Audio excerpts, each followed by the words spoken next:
How's everybody doing? Great.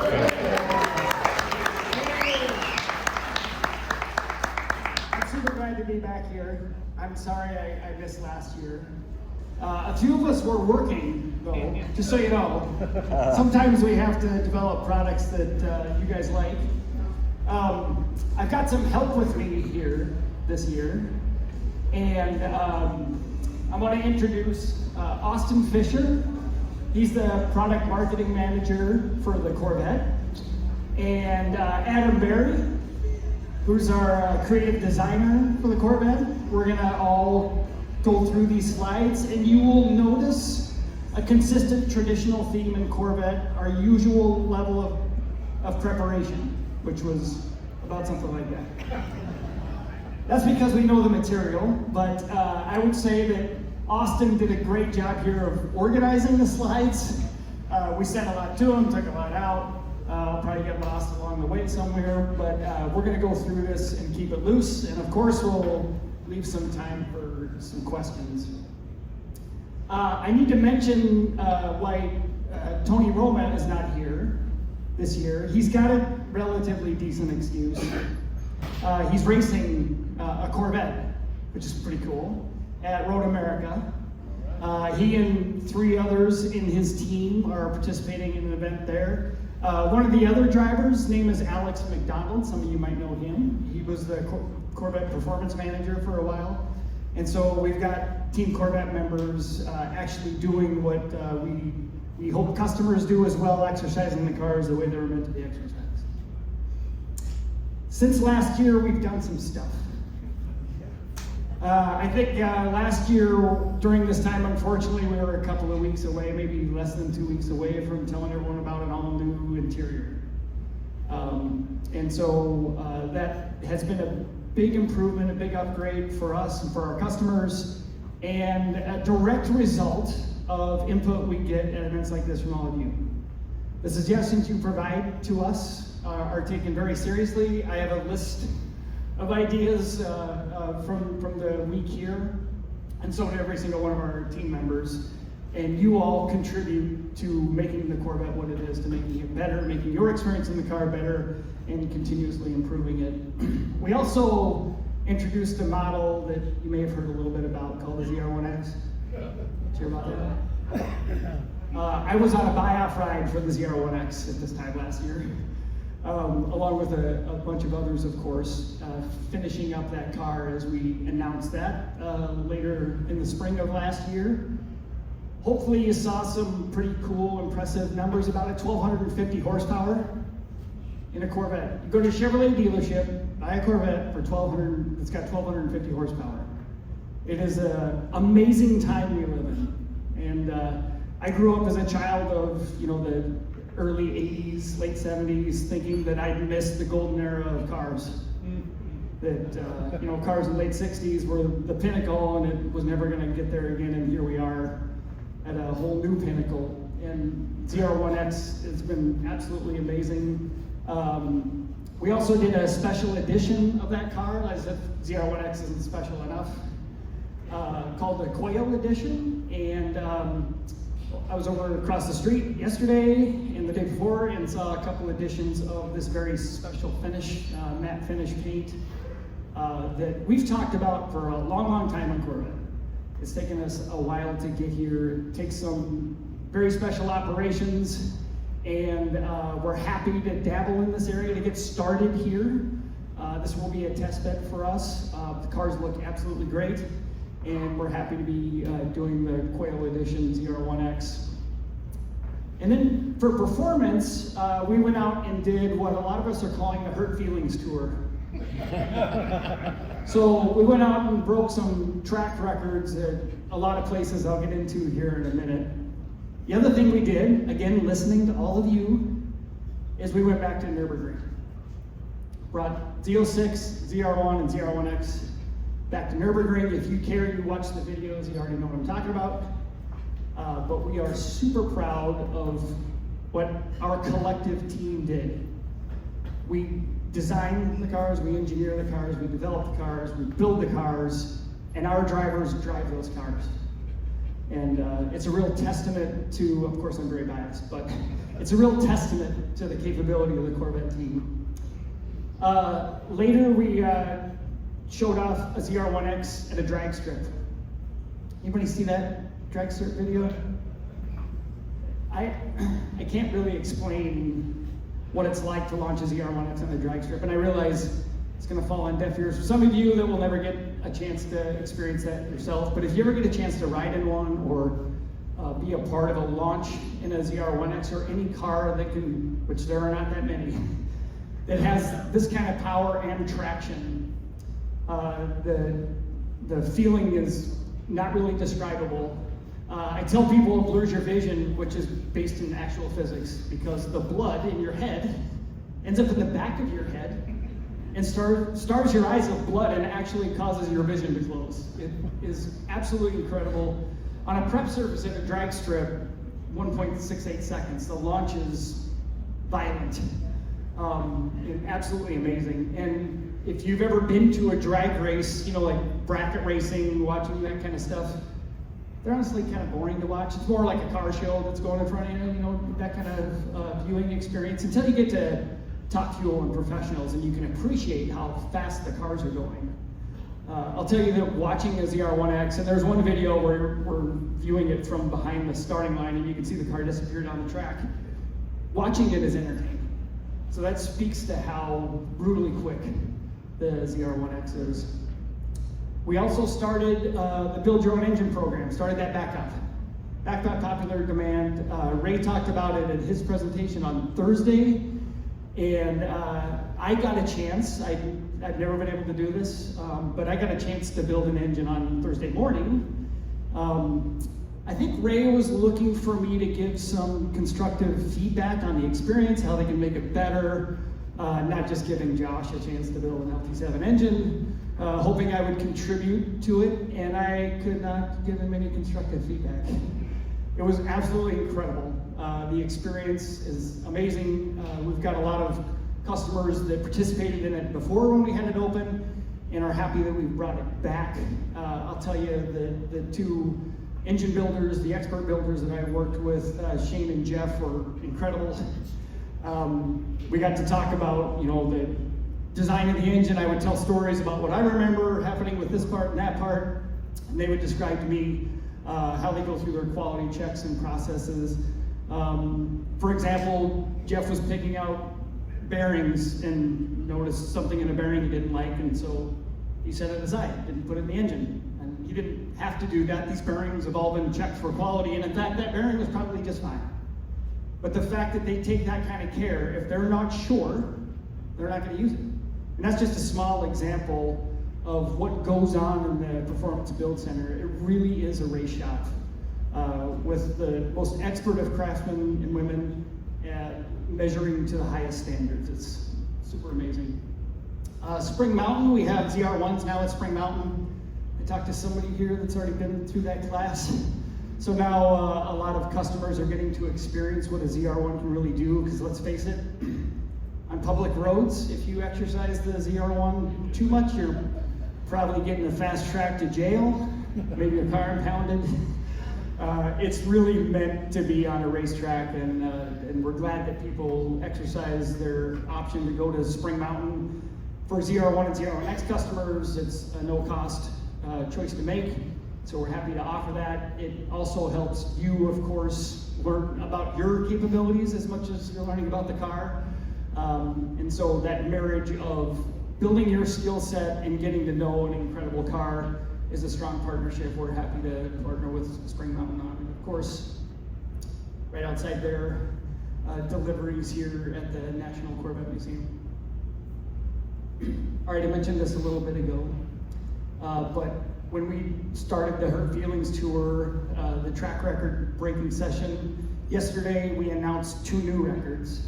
So this is fresh news as of yesterday. One, Cody Buckley, who a lot of you know, he's been here before. He broke the record at Sonoma Raceway when we were out there with journalists for ZR1X. He just went out there casually on his first lap and broke the track record. That's a testament to not only what Cody can do, but what the car can do. And then Monday, Drew Cattell righted a wrong. At least that's what I thought. The NCM track, now, yes, the NCM track is for everybody. All cars for everybody. I totally understand that, but come on. It's a Corvette track. And a McLaren Senna, yeah, it's $1 million+ car that no one can really get, but it had the track record, and so we just couldn't have that anymore. So we went out there and broke that on the second lap. Anyway, we welcome people to come back and try to do that.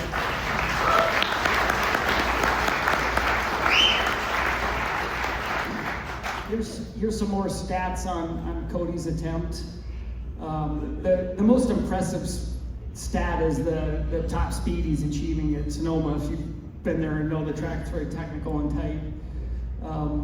Along with a lot of you have been to the track across the street, so this will be more relatable, but it just shows the stats Drew achieved on his second attempt breaking that record.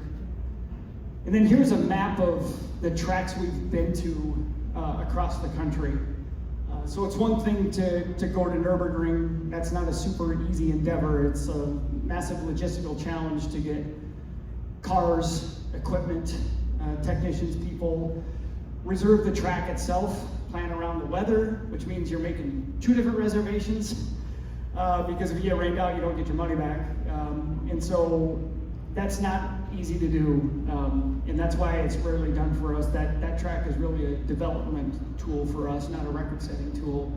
But to go around all these U.S. tracks and set records is a testament again to what the car can do and what our own team, our own engineer development drivers behind the wheel can do.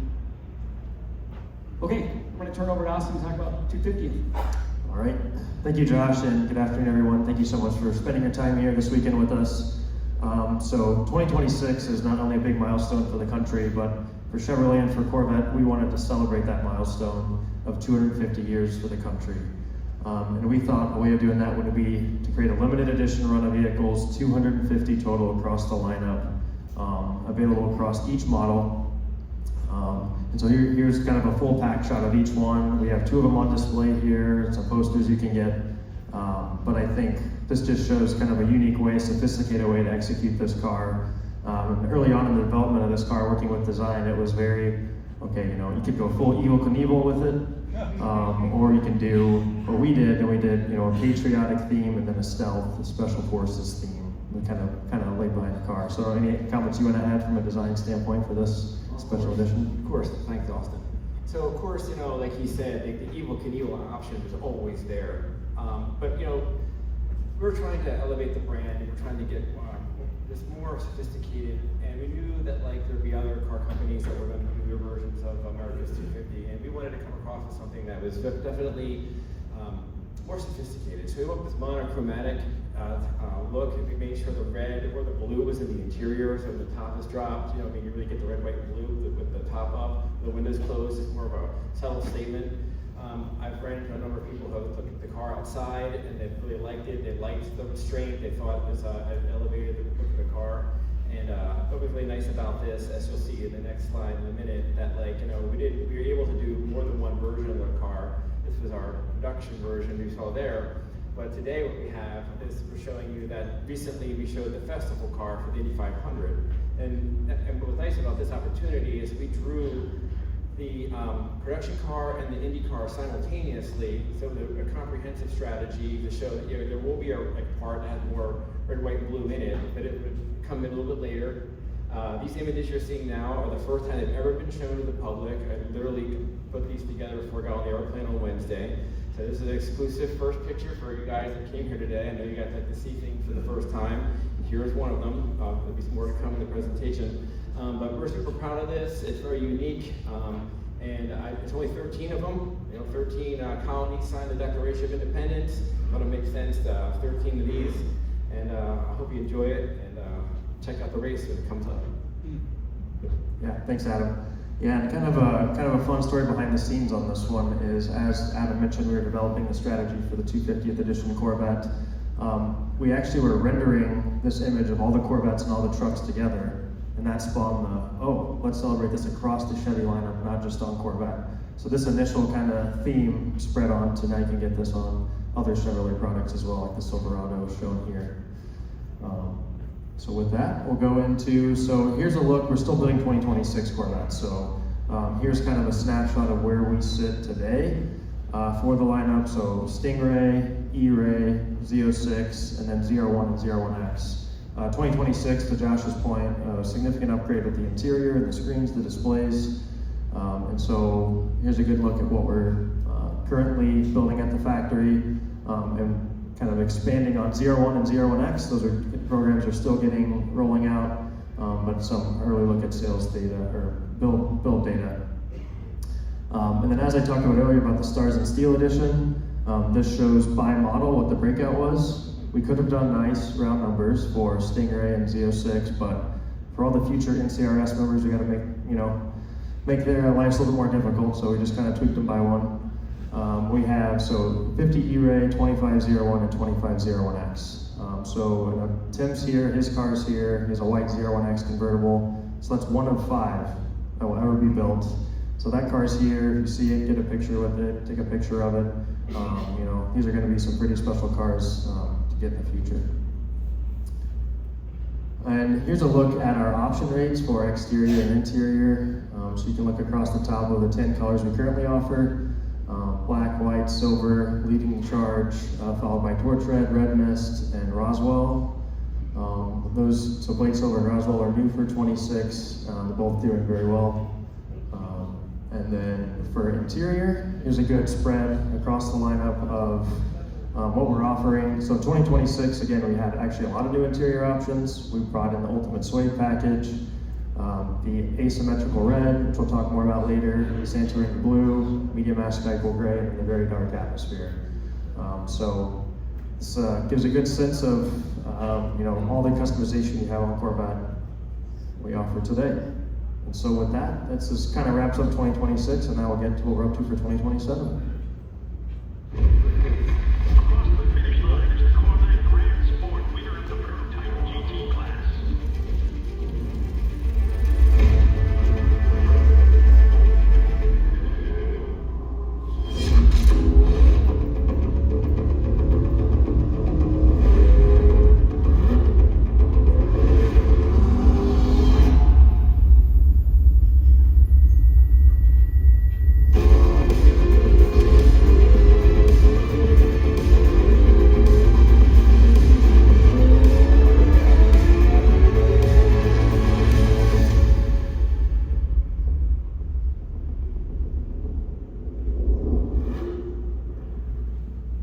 What do we think?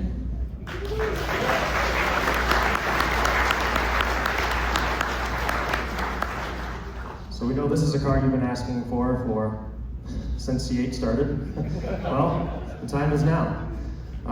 So yeah, we're super excited to bring Grand Sport back, and not only one flavor, but 2. And so at the Sebring race, IMSA race for Corvette Racing this year, we had this pretty incredible opportunity to get every generation of Grand Sport together on the track, including the first public appearance of the 8th generation Grand Sport all together at one time. And something that no one knows about this picture is this car is actually chassis 1 of the original Grand Sport. The C4 is VIN 1 Grand Sport, and this is VIN 1, the C8. So you have 3 essentially VIN 1 Grand Sports all in this photo. And Josh actually had the opportunity to be there and drive one of them on the track. So you want to give us a little intel on how that was? Yeah, it was one of the, like building the LT7 engine, it's one of the pinch me moments that I get to experience once in a while, being a part of this dream job. But when we were at Sebring, actually, let me go back to the story a little bit. Leading up to Sebring, we realized that we have to take advantage of this massive opportunity to have the original Grand Sport at Sebring on the anniversary while we're doing the Grand Sport, where the original Grand Sport won in its class. And so you may have noticed it was a teaser because it didn't line up with the reveal plan. It was ahead of reveal. So it took a little bit of convincing to pull this off, but I'm super glad that we did it. Tony was driving VIN 1, chassis 1, sorry, of the original Grand Sport, and it was pretty funny to listen to the instruction. He was getting he was super nervous. Basically, he's driving a priceless car around a racetrack. What could go wrong? And he gets into the car, and one of the handlers of Harry's car was describing, oh yeah, the car doesn't have a fan. So, don't let it idle too long or it'll overheat. Once you're going, it'll probably be okay, but don't let it idle too long. Oh, and it's got a really stiff clutch pedal. So try not to stall the engine, that'll be embarrassing for all of us. Anyway, he did a great job. Ron Fellows was driving the C8, the lead car, not everyone knows that. I was lucky enough to be driving the C7, which brought back some memories for me. Anyway, it was a really cool experience to do that parade lap. And then the reveal video, some of you may have recognized that landscape, but that was shot at Spring Mountain.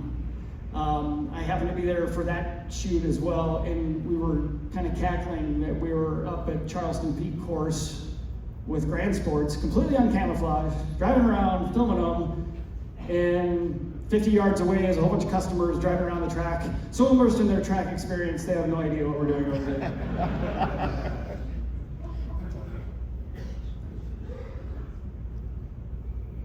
Another little fun story in this picture that I have to bring up, being that that the man is here that helped me with this car, and we worked on it, is this pace car right here. The C6, one of the projects I worked with Kirk Benyon on, where he had designed the production stripe, and the production stripe has a lot of limitations around like the opening here. So when we got the chance to paint this car, I was able to take the detail all the way around and paint all of this inside there. And Kirk always came by and made sure I did it just right. He's checking in on me, making sure I didn't screw nothing up. So it's really cool that not only all these cars were in there, but to see this Grand Sport show up was exciting. Okay. I guess to Josh's point, in the reveal video, those two cars in there are actually the two that we brought with us here. So just kind of a neat little touch point. All right, so this brings us to 2027. So this is the full Corvette lineup for 2027. It's pretty amazing to think are now offering 6 different models on the 8th generation architecture. This shows to the bandwidth, the capability within this body structure. So obviously I think this group's familiar with all of our models in our lineup. But I guess going forward for the rest of this presentation, Josh will we'll dive into the LS6 a little bit more, then we'll talk about Stingray, and then we'll go Grand Sport and Grand Sport X together after that. So just want to set up the next few bits of this presentation. So give it back to Josh. Okay, who was here for Mike and Casey's presentation yesterday? Well, not everybody. Okay, some of this will be new. Anyway, they did a great job covering what is a historic milestone for the small block family. This is the 6th generation of the Chevrolet small block. We celebrate generations of Corvette. It's a massive milestone for all of us in here. There's only been 6 on the small block, so it's even more rare and special when we get to do an all-new engine. And we're super proud to have the most powerful standard engine in a Corvette ever. I recall I had a C6 Z06 and thinking, wow, 505 horsepower, that car is absolutely incredible. I could never imagine that. It would have 30 less horsepower than the standard Corvette some years later. It's just another testament, like I was talking about before, how far we've come in performance. If you're going to take away one thing, I heard Mike say the same thing, I completely agree with him, it's this chart. And especially the torque curve. One thing you should notice is that the LS6 is making the same amount of peak torque that the LT2 makes at only 3,000 RPM.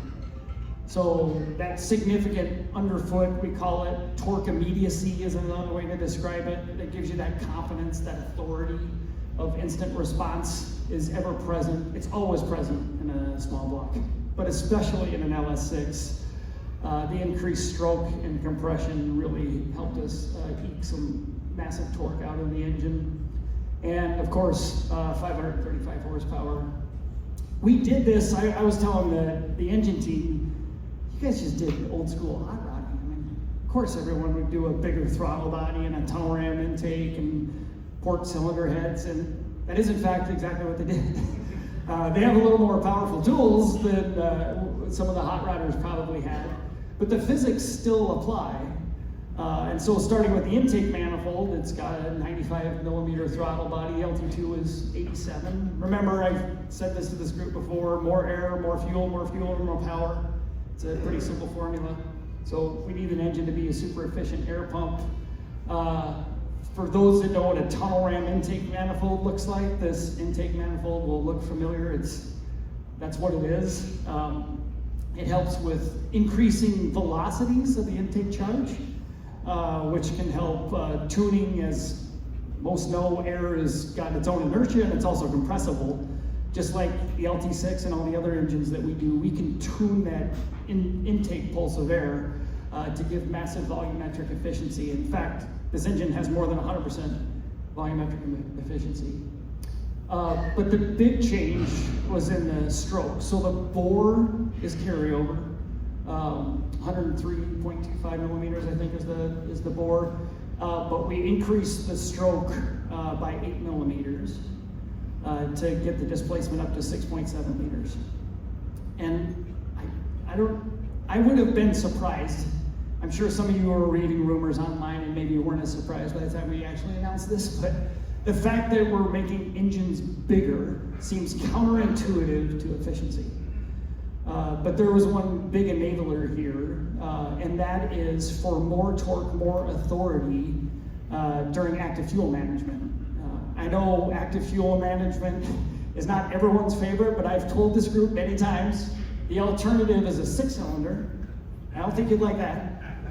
And so when we can get more efficiency out of that function, out of that engine, we can get more peak power. And when you want to use a Corvette the way it was meant to be used, that power is certainly there, but now in a more efficient way. And the compression ratio is astonishing for anyone that's familiar with compression ratio in engines. 13-to-1 is, it's getting close to diesel. It's a massive compression ratio, would be completely impossible without the advancements in controls, processing speed on the controllers themselves, the way they can process data and react in real time. This wouldn't have been possible for, certainly on 91 octane. Made significant revisions to everything. The only thing that the LS6 really carries over is a couple of fasteners and the bore spacing. Everything else is new. Again, that's why it's a generational change in the engine. And one of the big changes was in the cylinder head and the way we're cooling the cylinder head, which is obviously very critical. You want to get especially the hot spots of the cylinder head cooled and extract that heat out as quickly as possible.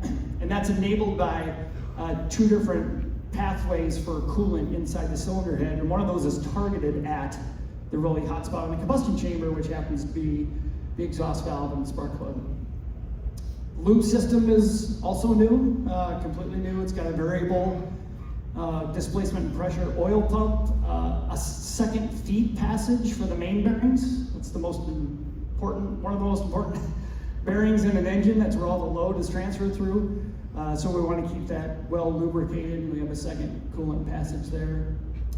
And then because this engine goes in a car like a Corvette that's capable of significant lateral Gs, if anyone saw, those that did see Casey and Mike's presentation, they showed a video of the engine on a tilt stand, which is pretty entertaining.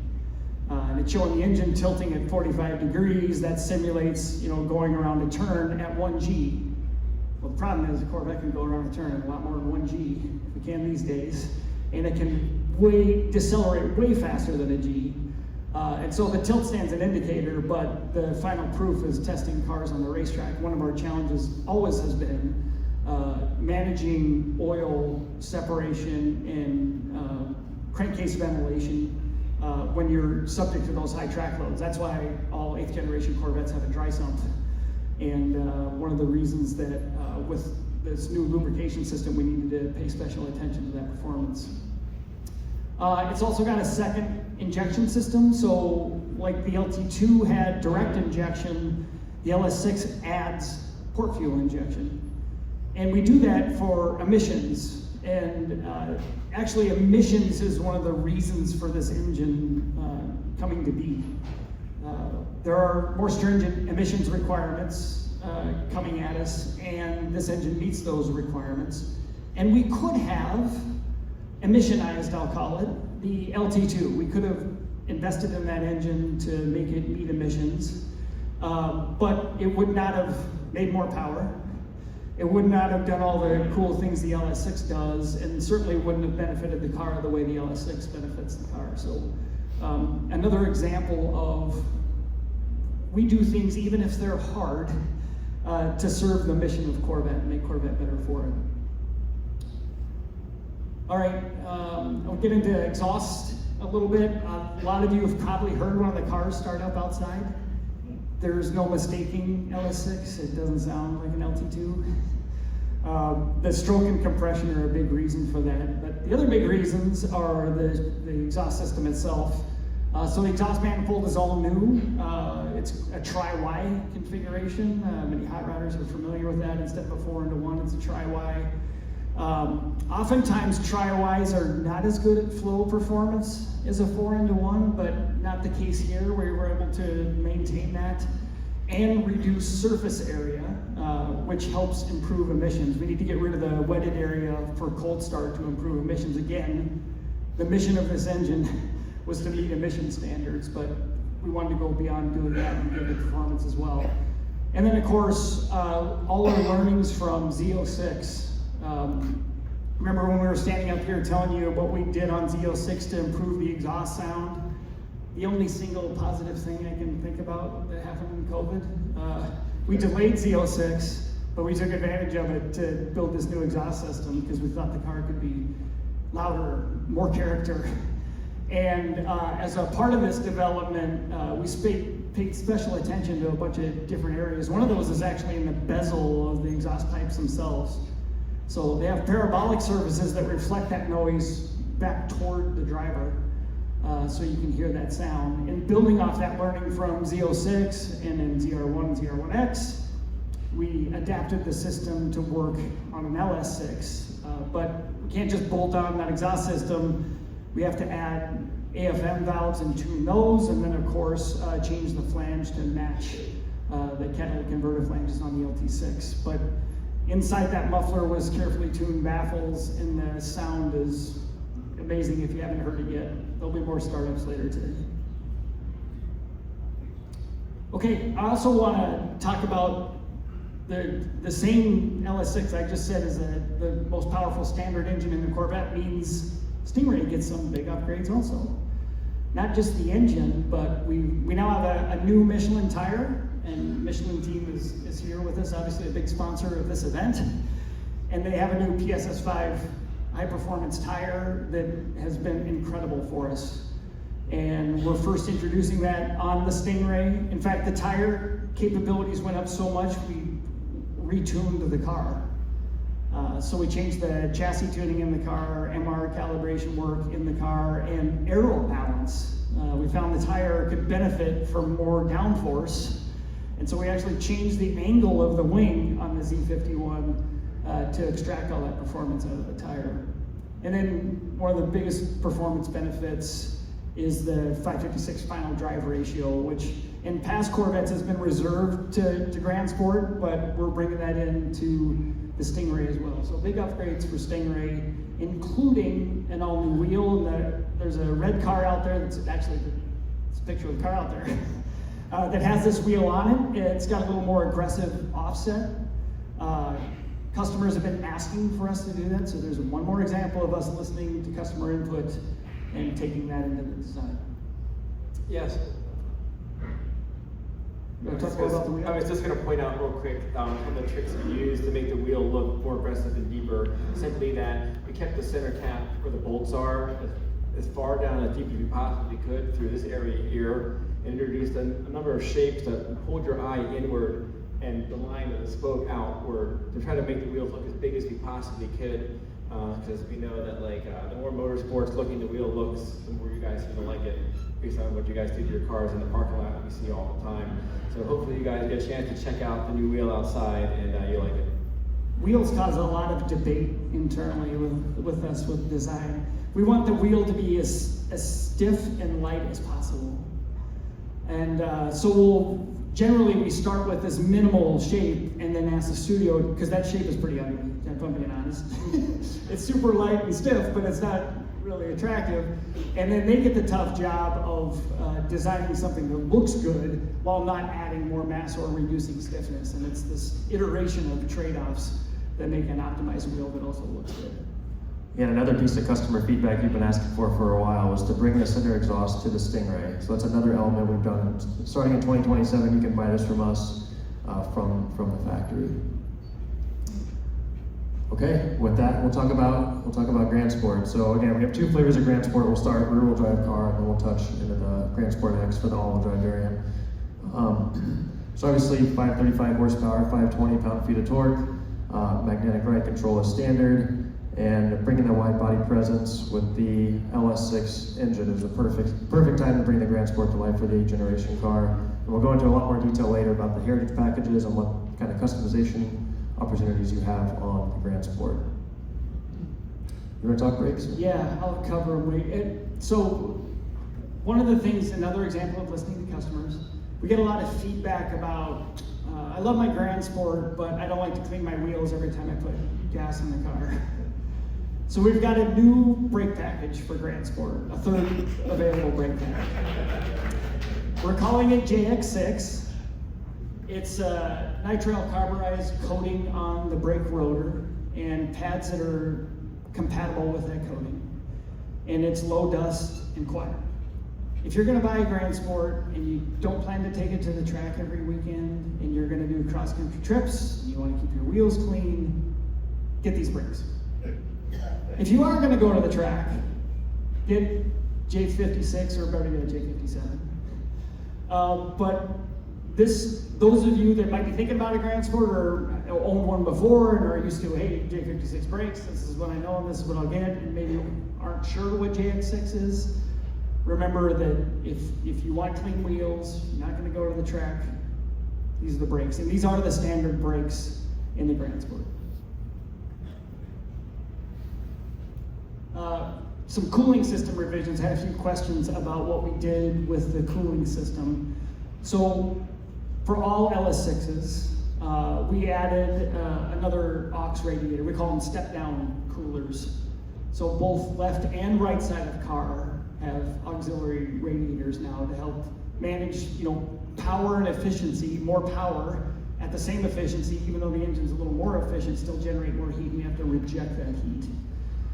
So we added an auxiliary radiator, and then on the Grand Sport, we thickened the front radiator, the front corner radiators, borrowing from Z06 and ZR1. So we're using that thicker core on the Grand Sport to help cool that powertrain. You might say, well, the engine's the same, why does Grand Sport need more cooling? Well, remember, it's got more lateral capability given the size of the tires, so if customers are taking their car to the track, they're going to be rejecting more heat into the cooling system.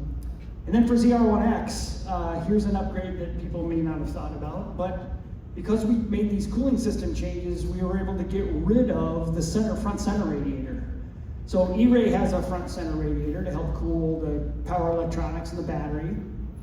And some of you were complaining, I lost my one relatively cool compartment because now there's a radiator in front of it. And so we listened to you and found a way to get rid of that center radiator. And so now you have a relatively cool frunk. It actually makes the bottom of it a little bit larger because there's not cooling lines passing around it. And another reason for all Grand Sports to have the front fascia lower, we call it, that's the center of the front fascia. You notice the difference in the block off for the grille.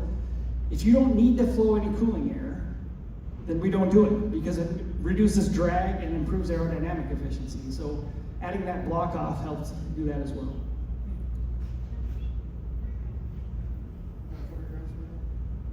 All right, I'll keep going. Let's give it Austin 721 horsepower. I thought you'd want to jump all over that. That's all you, boss. It's the E-Ray is an amazing car. It pioneered performance electrification in Corvette. We learned so much from doing that car. We took that learning and put it into ZR1X. We took ZR1X learning and they're putting it into Grand Sport X. So an example of how we're always improving, we increased the power output in ZR1X. In fact, I laid a challenge down to our electrification team when we were going through the development of that, because everyone was doing the math.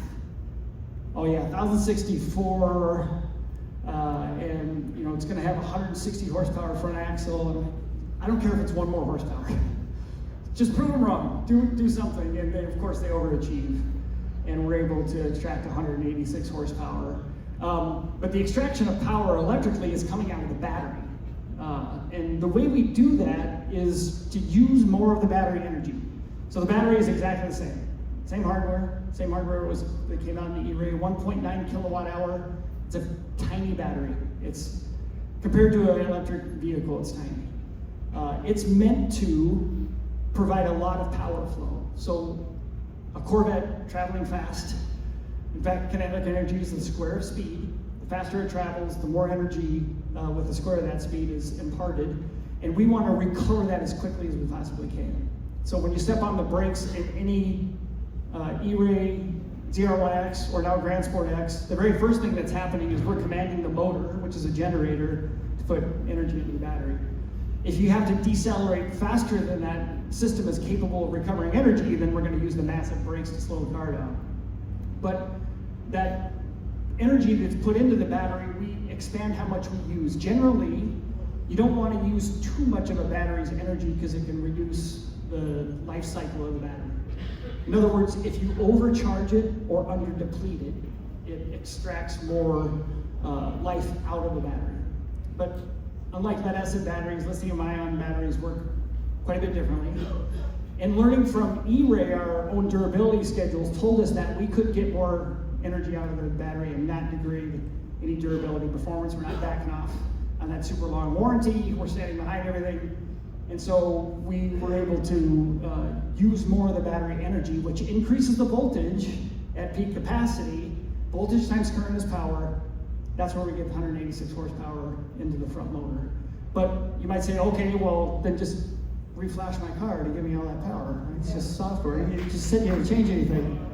Oh, here's the downer. The front electric motor is a well-optimized machine. So we didn't over-design it when it was making 160 horsepower. When we made 186 horsepower, I had to beef it up. So it has new bearings, a slightly revised case. It's making more torque. And so it's a thoughtful coordination between hardware and software and our continual learning. And unfortunately means we can't upgrade a car already out there, but we can bring those learnings forward, and that's exactly what we're doing in the Grand Sport X. Some other cool things, again, discovering new things along the way.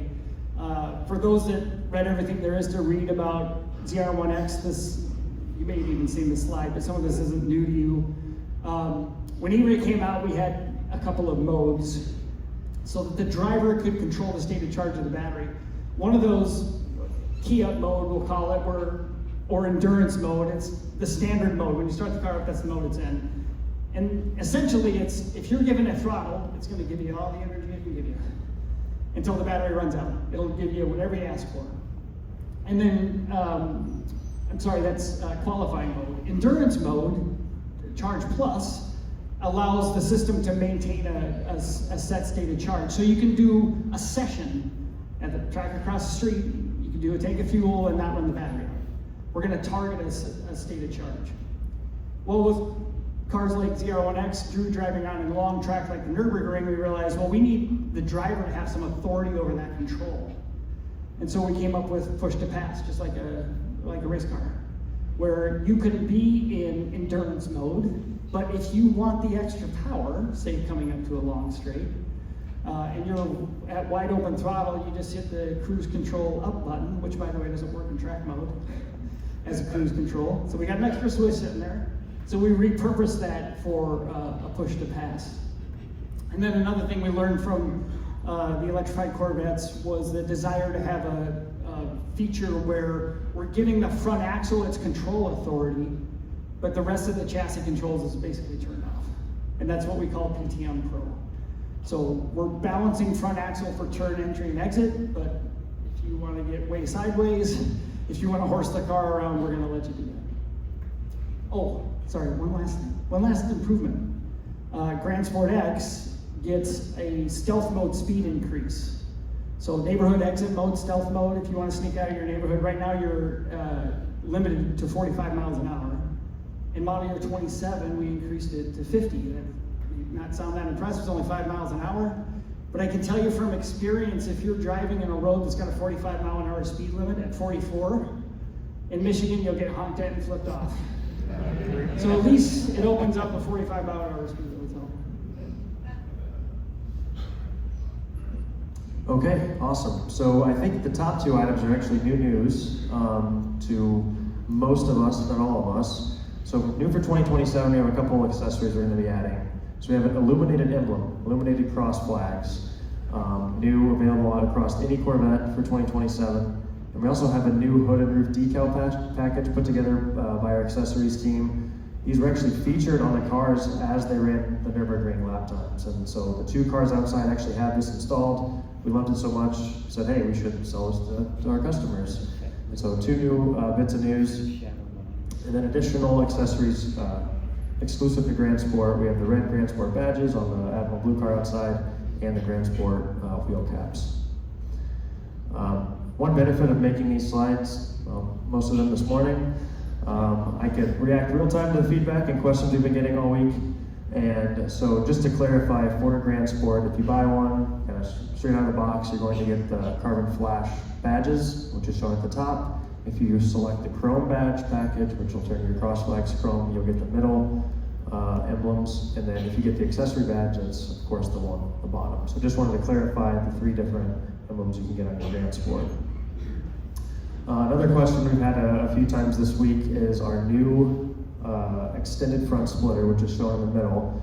It was created to bridge the gap between the base fascia extension, which is on the left, and our carbon fiber splitter here on the right. So with this center option, we're unlocking the ability to get a more aggressive look without spending as much getting carbon fiber. So it's a nice option. This kind of shows the walk of the aggression levels with the three different splitter options. And with that, I'm very excited for this next part. Adam's going to walk through a way to build a Grand Sport. So all the time when we're trying to put cars together for CTF or show cars, you know, as a designer working with the team to build each car, we have all these options. So we wanted to really show you the same process that I go through. These are my images that I show at work. Every time you see an image that has a white background like this, you're going to be seeing the exact same images that I showed the program team. This is an inside look of what they see, how I communicate with them, and how to build cars. This is the same exact stuff. So like, think of it now, you're in the design center and you're going through the stuff. So we started off in a base condition, and then the first option is you can get the new splitter that Austin just talked about, which looks a lot like the carbon fiber one, but it's not. Therefore, it's going to cost less, and that's good. The next option, and it lines up really, really nice with the rocker that's standard on your Grand Sport. The next option we really like is the ability to add black mirrors and the black spoiler. You can see how that kind of works together. Then you can upgrade to the carbon fiber aero kit, so you can kind of see how that worked out and how that changed. Then you can upgrade all the way to the full carbon aero kit, you know, where you get the spoiler that you're used to and the diaphragms. The car's getting more aggressive as we go. It's also getting more expensive as we go. Obviously, on this particular image, I had put the red brakes in, so I thought it made good sense to show that you can get the accessory Grand Sport badge with the red tied into that, if you're into that red accent look. Also playing into that, we have hash marks available. You can get hash marks as a standalone item. If you just want a little bit of detail, you want a mid strategy, then you could just basically go with the red hash mark. I think it always look good with the red brakes and the accessory badge. You can always add, center stripe with your hash mark. Design, we generally recommend them not to be the same color, so I'm showing them today this way, but you guys will have, in a moment, so many different ways to do it, but this is just an example of how the car can be built. Skip one. Another thing we added new this year that I've talked a lot with people outside is, what's going on with the quarter trim? Why is it body color or something? Why is it not? What the changes are? And so the biggest reason why we made this as you can tell, when I go back and forth between the last slide and this slide, you can see how much more the rear hash mark jumps out when you take the contrast away from the quarter trim. So if you're in a guy building a car that has like a lot of, and you want that hash mark to really stand out, this is a really nice option you can select to sort of like bring your eye to that area of the car. And then finally, there's an option for an accessory wing that we have that's also that's non-carbon fiber. So now you can combine that non-carbon fiber accessory wing with a non-carbon fiber front and hash marks and the stripes, the accessories, and you turn around and you body color out the middle of the car. You can see, create a pretty cool, comprehensive look from all these options. And this whole strategy can be applied to any exterior color, and we'll be going over that in a minute. Okay, thanks Adam. So Adam talked a lot about different options, and that's really like one layer of customization. Now we have the exterior colors we'll have. So new for 2027, of course, bringing back Admiral Blue, a key color to the Grand Sport story, and then pitch metallic gray. I think we have a couple of them out in the lot from company cars out there you can take a look at. And of course, the cutaway is Admiral Blue right over there. So you look at the 10 exterior colors we have, along with our 13 interiors. So quite a bit of customization you can offer. So new in 2027, we have an asymmetrical Santorini blue. So last year we we introduced the asymmetrical red. This year we're bringing in the Santorini blue asymmetrical.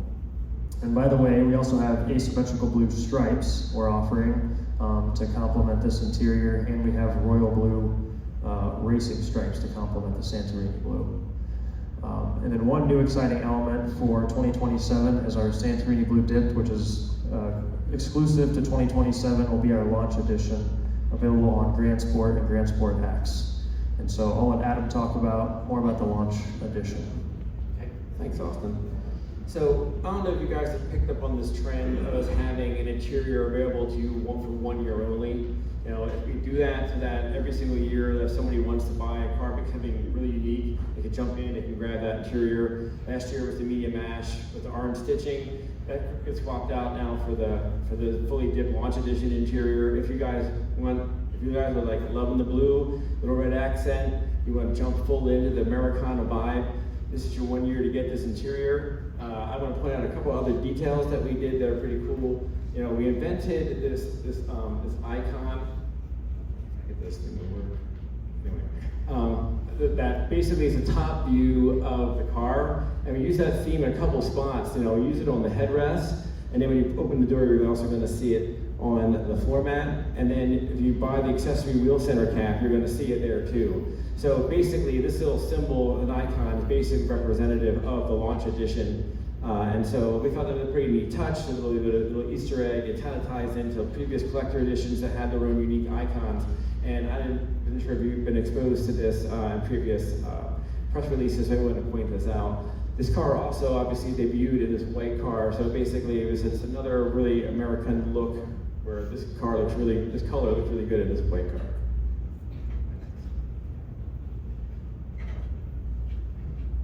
So one of the things that we want to do today, like I said before, bringing you into the design studio, anytime you see these images, that's where we're going, is that, you know, we showed the car already dipped in a white car. And you can also see how it could look good in Admiral Blue and other colors. But we wanted to show you some other maybe like slight tangent ideas of how you could use this interior. So you can see here, you know, in pitch, you know, we used the blue stripe to pull it out. You know, obviously it looks good in the Admiral car, and obviously it looks good in the white car. So, but the silver was one we thought maybe people wouldn't necessarily gravitate to. So in the highlight today, that's also a really nice combination that I put together. Okay, thanks Adam. All right, so that brings us to the heritage package for Grand Sport. And so when you think about the customization we've talked about so far, now there's a whole other layer of hash marks, center stripes that you can add. So when you combine the 6 hash marks, 5 center stripes, you can get over 400 unique combinations just on exterior alone. And so here's a kind of a cool rendering of some images that our design center put together for the website, just showing a few examples of what can be created with the heritage packages. And so when you have this level of customization, we're going to take you into like the meeting room where either marketing, so it's myself, or from the CTF, all the company vehicle test vehicles, and Matt has to order. What do we order, right? How can we create these combinations to get some unique looks that are good to show, and generate kind of a few different personas within the design space. So Adam's going to take you through what that can look like. Thanks, Austin. So quickly what I did was I kind of made like a matrix of like heritage inspired to modern and heritage, to being more bold, to being more tailored. And I sort of said, okay, well, we have all the different customers, all the different personas. Let's figure out like how do we design something for everyone. And so this matrix is sort of put together. And I was going to highlight 4 slides of different combinations in each sector. So the first sector is heritage. And you've seen the blue car already. So we wanted to show you a couple different ideas. Like obviously, you can make a very nice heritage car play with the red interior we have and the red, using the red stripe. We haven't seen one of those around yet. This is one we wanted to make sure you guys saw. Obviously, this torch red one down here with the white hash mark with the black center stripe is also a really cool look. And you know, it's still heritage to have blue on the stripe and the hash marks to be black. You don't always have to do red hash marks to kind of get into a heritage play. So these were 4 of the ones we liked the best. In the more modern heritage space, we kind of went away from the red, white, and blue look and instead of leveraging the yellow hash marks that we have and the yellow seat belts. We wanted to show a different interior, sky cool. You can put a yellow seat belt in there. You can grab that yellow hash mark. You can play with these monochromatic colors, and you can go after like a totally different look. You know, it's still clearly a Grand Sport, but it's a different take on it. And for those of you that have come up to me and just been like, bold color, bold color, bold color, I want more bold color, I'm like, okay, I see you, I really do. So these are some of our boldest colors, and this is still a heritage play, but it isn't a red, white, and blue play. And there's a space for this. We have a yellow car outside with a black top. You can play with the different stripe colors. You get the orange, you can get the Roswell. I mean, no one's gonna miss you coming in that Roswell heritage car. It's really pretty neat. And then the last section is where, how can you tailor it down, right? So one of the things you could do is you could start playing with picking center stripes and hash marks that are more tone on tone to the color. Not a great contrast, just like a shade here and there. You can walk around, like maybe on this one here, the pitch with the black, it'll look more like a ghost hash mark. Maybe that's more your jam, or you play with the pitch, you have the silver, not white. And now it's tonal, it's a little more sophisticated, maybe a little more tailored, right? Obviously, you bought a black car and you put the black stripe on it, you're basically gonna have a solid black paint job with like a sparkly stripe. We're gonna see it in the light in certain angles. So this slide basically just highlights there's a lot of different ways to sort of play with these packages. I'm hoping that everyone can make the car of their dreams and show it to us next year. Austin, I think it's your right. I hope nobody's complaining that we don't offer enough customization. There's a few options on here. And I think one other design element that I want to talk about is when you get a convertible and when you get a black roof, there's another dimension of customization we haven't really offered before of not putting the stripe on the roof. So if you get the D84 top, the stripe essentially flies under the roof. So it's another dimension of customization, kind of a unique element brought unique on the Grand Sport. And I love that Adam made this. I don't know how long it took him, but yeah. So if you can't customize your Grand Sport, talk to this guy, he'll come up with some ideas for you. So we talked about options, exterior, interior, and now we'll get to wheels. So you can just think about the complexity of everything that's going on. So, all right, so for Stingray, we talked about a little bit, but here's a look at the new QE6 gloss black wheel. That's on the red Stingray outside. Grand Sport, so these are the 4 new exclusive wheels to the Grand Sport and the Grand Sport X, offered in 4 different finishes. And we offer the thin 5-spoke aluminum wheel and the carbon fiber wheels also on the Grand Sport and Grand Sport X. Here's a look at the Z06 wheel lineup, bringing the thin 5-spoke wheels over the Z06. And then, of course, you have the ZR1 and ZR1X wheel lineup, which remains unchanged from 26 to 27 model year. Okay, so I think it gets us to Q&A. I think the one I want to kind of touch on is you think about 6 models, coupe convertible, all the interiors, all the stripes, all the wheels, And Bowling Green Assembly has to deal with all of that. So I think we owe them a They're round of nodding. yeah. So I think we owe them a round of applause for having to manage.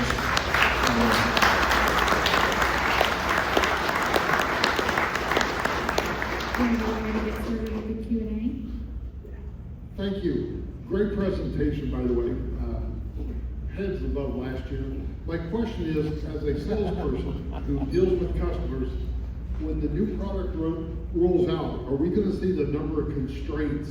Because that is so frustrating dealing with the customers when they want to order their car that they've got all hyped up about, but then there's constraints.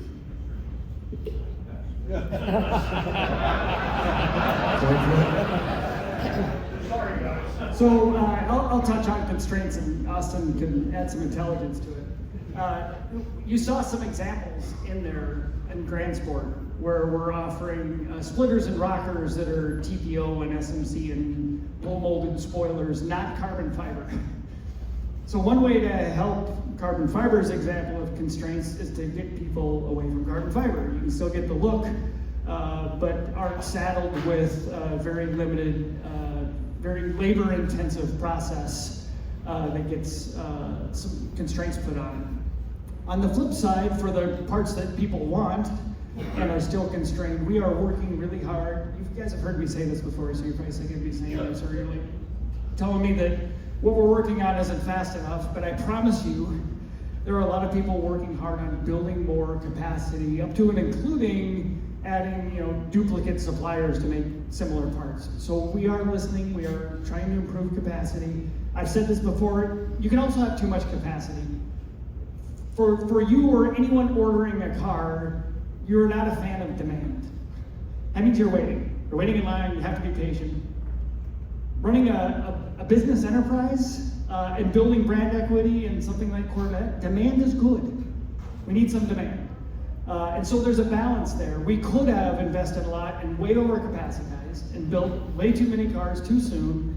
And it's not the way to balance long-term business. And so I hope most people understand that popular products that have high demand are going to take some time to get. Thank you. Right, Good job.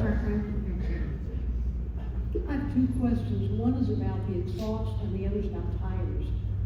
Given the new engine and the new exhaust system, does that mean everything's going to be an NPP and it's not going to be an option, but it will be standard? That's a great question. So yes, in model year 27, all Corvettes will have a valved exhaust system. So standard Corvette corner exit exhaust, we call it, will be what you remember as NPP. It has that valved system. And then the question about tires, it seems like the Grand Sport might have the same size tires as the Z06 or perhaps larger. Can you tell me about that? Yes, the Grand Sport has the same size tires as the Z06 and as the E-Ray. This is a formula we've used before where we leverage learnings in chassis and tire construction, which are a pretty significant investment in engineering, design, and development, and put those on the Grand Sport in a combination that's more approachable, easier to attain. We can build in more volume with less constraints, and it's a great formula to do near the end of the life cycle to inject some excitement into the brand. Yeah, and then one change from Z06 is you can get the all-season tire on the Grand Sport, which you cannot get on a Z06. So it's another, as a Grand Touring car, cross-country car, we thought it's a good fit to offer on Grand Sport. Right here in the front row. Thanks, guys. Great presentation. Appreciate it. Another manufacturer recently set a new Nürburgring time. Wondering if you guys are going to bring the C8s back to Nürburgring, or is that it for this generation? For the new times? Did you guys all hear the question? No. He was being a little coy. He said another manufacturer went to the Nürburgring and set a time that beat the ZR1X and asked if we were going to go back. I'm going to tell you, actually I mentioned it earlier, I'm really proud of what we have done. I'm stressing we on purpose. Because again, we design it, we engineer it, we develop it, we build it, and then we drive it on the track. And our competitors do not do that. Our car is available now. And it's sold exactly as it set the record. And healthy competition is good. It's good for everybody. It's good for all of you, it's good for us. I'll tell you that we have no near-term plans to go back to Nürburgring. We will go to Nürburgring again, but not in the near term. We're gonna go there to continue to develop Corvettes. And if we get another opportunity at some point to set some more lap records, we'll go do it. Here in the center of the room. Hi guys, I have a natural interior of my C8, and the dashboard is the same color as the seats, and it reflects up into the window. Do the new ones have a darker dashboard that's not the same color as the seats? So the reflection glare is what we call it. In fact, when you order natural, you'll get a warning that tells you, hey, be careful with this.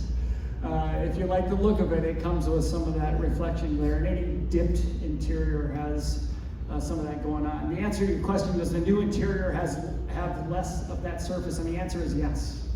So we reduced some of that surface, particularly right in front of the driver, where you would get that. Same location. Two quick questions. One, when do you plan on releasing the 0 to 60 quarter-mile times for the transport? And secondly, wondered if you have any plans for kind of having fun with the 409 heritage from the 60s big block to the current LS6.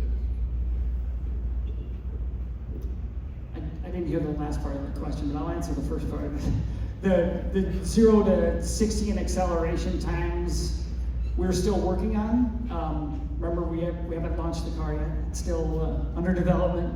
And part of that development is certifying our final acceleration times. But as you can imagine, with more power, Grand Sport, more traction, we expect some modest improvement in acceleration in 0 to 60 times. And as soon as we're done with those, we will announce them. So I would expect within a couple of months. The last part of your question, I couldn't really hear. LS6 and big block. Do you plan to lean into the 409 element of the LS6? Oh, lean into 409. We debated this a little bit. I am not in the 409 camp. I get there's a cool song out there about 409. No 409 was ever in a Corvette. It was a predecessor to what became a big block, but it's kind of a weird engine, to be honest. Does anyone know that the deck wasn't parallel to the bore center in a 409? It had some other oddity. Okay, I'm sorry, I shouldn't call it weird. Innovative. So anyway, no, it's cool. We had fun with the fact that the displacement having to work out to 409. I was talking them into slightly less displacement. How about 396? That would be kind of cool. But anyway, no, it's just a fun jab we have. And there are some hidden 409s on the engine, you know, like we like to play with little Easter eggs. Right over here. Hello. I have one comment and one question. Comment, I'm one of the small family of E-Ray owners.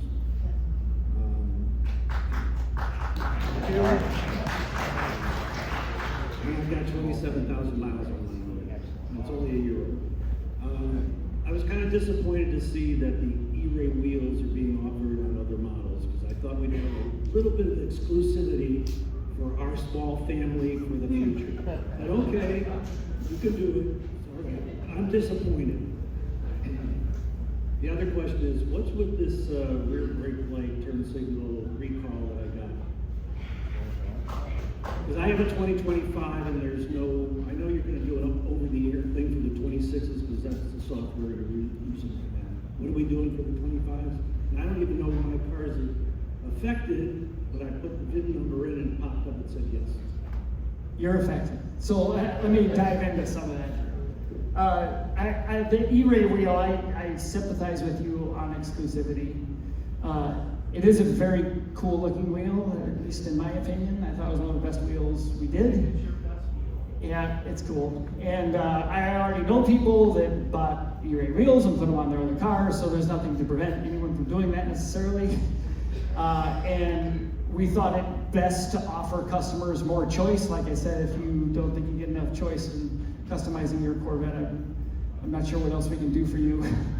So using that wheel is a way to do that. As far as the turn signal recall, I'll get into that a little bit, but the issue is that if you have a turn signal bulb outage in a vehicle with incandescent bulbs from a long time ago, did anyone ever have a drive a car where you get it flashes really fast? And I'll bet a lot of people are like, why the hell is it doing that? What's that even mean? That means that one of your bulbs is out, is what it means. But there's a lot of people that didn't even know what that was supposed to do. A modern car has to do that, but it's with LEDs and microprocessors. It doesn't work the way it did in the old days, but we still do that. And at some point in model year 25, there was a firmware change. So this is software deep inside the tail lamp that was revised to make it more clear when you're doing a tire pressure monitor system where the signal flashes at you when you do that process. And as part of doing that, when undergoing certification testing for 26, a very thorough test engineer noticed, hey, wait a minute, I injected a fault, meaning I intentionally broke a turn signal, and it didn't fast flash. And we found the cause of that through that. Now, firmware in a tail lamp, which has a long pipeline, would take a long time to fix. So the body control module, even though they didn't cause the problem, they're stepping in to fix it for us. Yesterday, the service fix went to dealers for any stock that was at dealer lots on model year 25. And the OTA will be out within a couple of weeks. But I have never seen just a turn signal fail in a Corvette. The whole lamp can go out if you lose a ground or something, but that part works. So you should not be worried about not being able to tell that your turn signal is out. We'll get the fix out as soon as we can. All right, we've got one more question for you all today. Thank you guys. Thank you for the presentation. It was fantastic. Really appreciate it. Really quick, my question is, are you able to get the Z51, I believe, package on the Grand Sport X, with the high wing and everything? And if not, why can't we get that?